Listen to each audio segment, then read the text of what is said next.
ఆయన 20 ఏళ్ళు 30 ఏళ్ళు మంత్రి పదవి అనిపించారు. ఇప్పుడు వచ్చి గుర్తొచ్చారు రంగారెడ్డి హైదరాబాద్. ఏ మంత్రి పార్లమెంట్ సభ్యుని గెలిపించారు?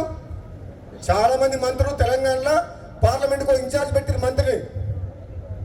కానీ భువనగిరి పార్లమెంటుకు మంత్రి ఇన్ఛార్జ్ రాలే, ఒక ఎమ్మెల్యేగా ఇన్ఛార్జ్ పెట్టింది కాంగ్రెస్ పార్టీ. అన్ని పార్లమెంట్లకు ఇన్ఛార్జ్ మంత్రులను పెడితే మరి నిజంగా నాకే కెపాసిటీ లేకపోతే, నాకే ధైర్యం లేకపోతే, నాకే మంచి పేరు లేకపోతే, నేనే గెలిపించే శక్తి లేకపోతే ఎందుకు ఇన్ఛార్జ్ పెట్టిన నన్ను? అన్ని తెలంగాణ మొత్తం మంత్రులు ఇన్ఛార్జ్ పెట్టి భువనగిరికి ఎందుకు ఎమ్మెల్యేలు ఇన్ఛార్జ్ పెట్టిండ్రు? అంటే గెలిపించే సత్తా ఉంది, ప్రజల్లోకి పోతాడనే కదా. మరి ఇచ్చిన వాటిని నిలబెట్టుకునే బాధ్యత ఎవరిది?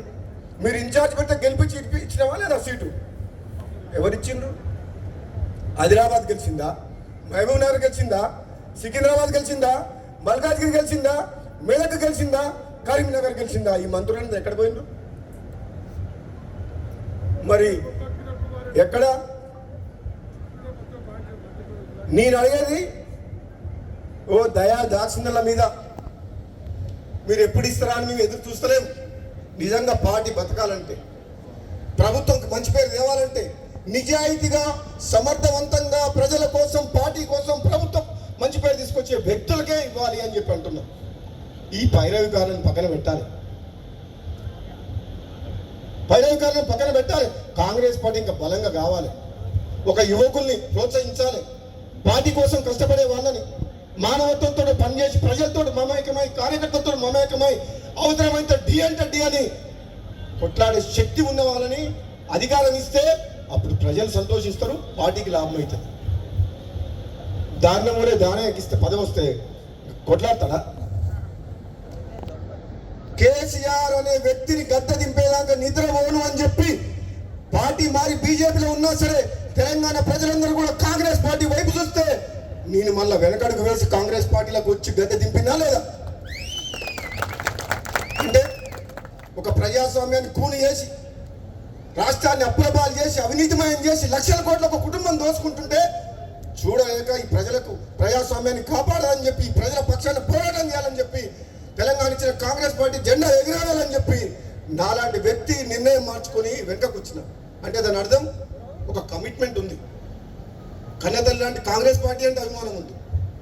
కొన్ని అనివార్య కారణాల వల్ల ఇక్కడ అవమానం జరుగుతుందని పోయినా సరే మళ్ళీ ప్రజలందరూ కోరుకుంటున్నారు, కార్యకర్తలందరూ కోరుకుంటారు అని చెప్పి మళ్ళీ కాంగ్రెస్ పార్టీకి వచ్చి కాంగ్రెస్ పార్టీ అధికారంలో వస్తున్నందుకు నా నియోజకవర్గంతో పాటు వీరేశం దగ్గర పోయినా, ఒక పార్లమెంట్ సభ్యునిగా భువనగిరి అనిల్ కుమార్ రెడ్డి రమ్మంటే ఒకరోజు ప్రచారానికి పోయినా, ఆలేరు పోయినా, తుంగతుర్తి పోయినా, నా శక్తి వంచన లేకుండా ప్రభుత్వం వస్తుంది కృషి చేసిన.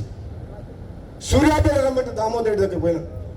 అంటే నేను నా పదవి కోసం, నేను పదవి అడుక్కునే పొజిషన్లో, నా ఎమ్మెల్యే పదవి తెచ్చుకునే పరిస్థితులు లేను.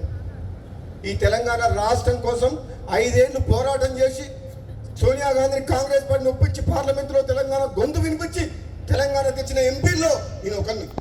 నాకు ఒక కమిట్మెంట్ ఉంది, ఈ తెలంగాణ రాష్ట్రం బాగుండాలి, ఈ తెలంగాణ రాష్ట్రం అభివృద్ధిలో ముందుకు దూసుకుపోవాలి, తెలంగాణలో ప్రతి పేదవాళ్లకు కాంగ్రెస్ పార్టీ అండగా ఉండాలని చెప్పి పనిచేస్తున్న, నిజాయితీగా పనిచేస్తున్న వ్యక్తిని.